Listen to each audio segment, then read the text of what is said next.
Captain Price skillfully brought the Raven parallel with the Etienne, so that the morning sun revealed its presence behind the Raven's silhouette. The crew of the Raven quietly took their places on the deck, but they kept their heads down below the rail.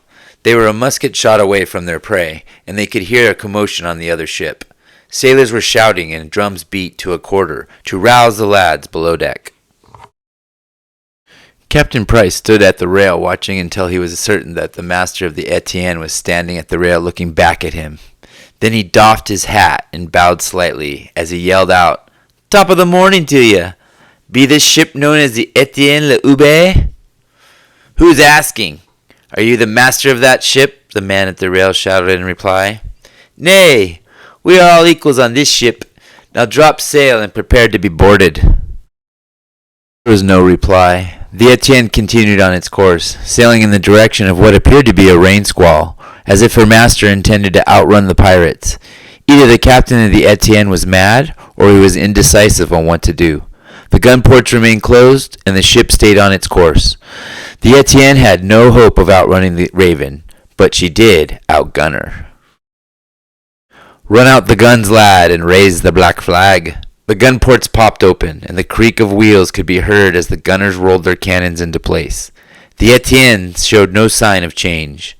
"Mr. French, put a shot across their bow, if you please."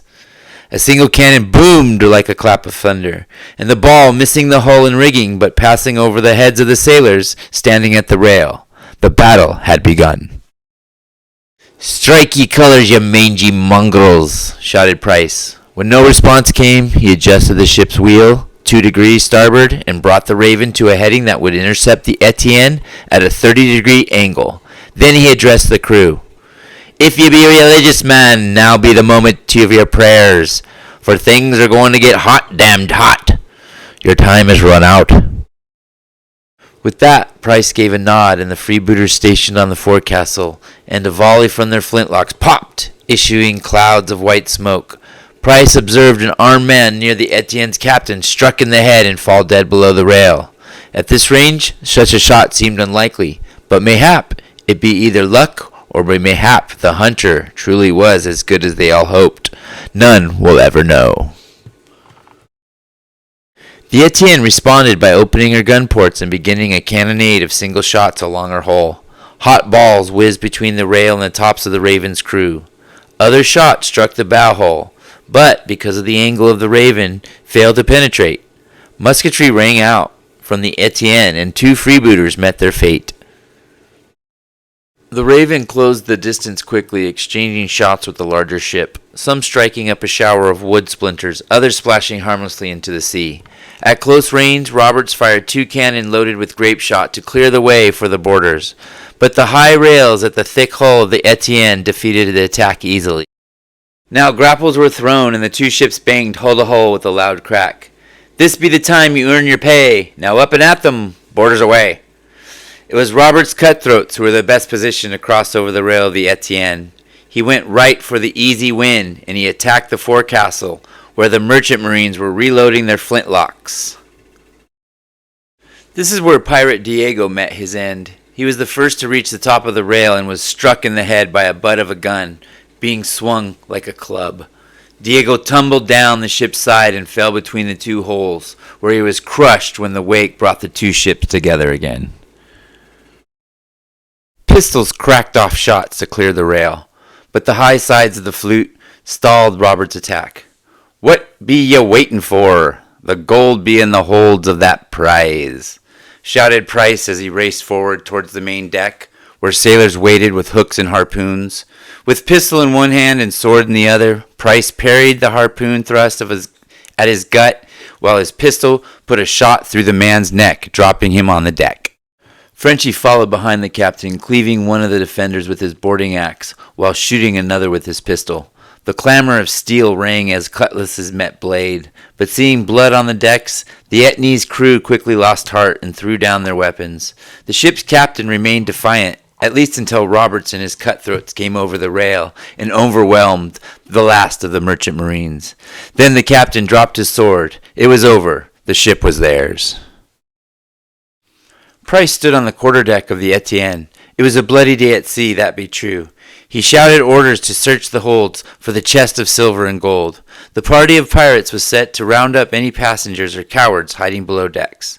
Roberts lashed the captain to the Etienne's main mast with a rope, while directing the remaining members of the Etienne's crew to toss their fallen comrades over the side. It was then that the captain, a portly man with a curly white wig and officer's coat with the fashion of the French army, cried out for mercy. "Mercy? Aye, you lost that when you chose to fire on our ship," resounded Price, walking towards the captain. "Not for me, but for my passengers." Price regarded the captain coolly. None of this was really what he wanted.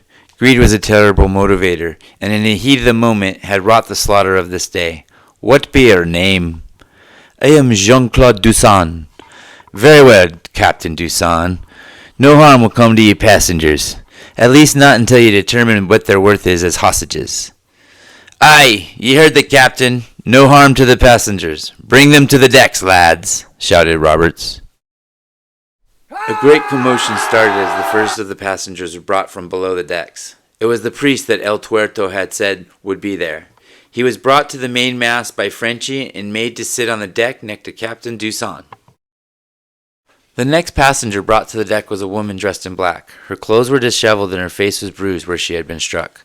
"I claim this one as me half share," shouted a pirate named Pole. "I'll make her a proper wife." He stood close to the woman, with one hand clutching her wrist and the other holding a cutlass point to her neck. Before Price could respond, a shot rang out. The pistol ball took off half of Pole's left ear, causing him pain, and he let go of the woman and he cried out. "Le Captain said no harm to the passengers," a high-pitched woman's voice shouted.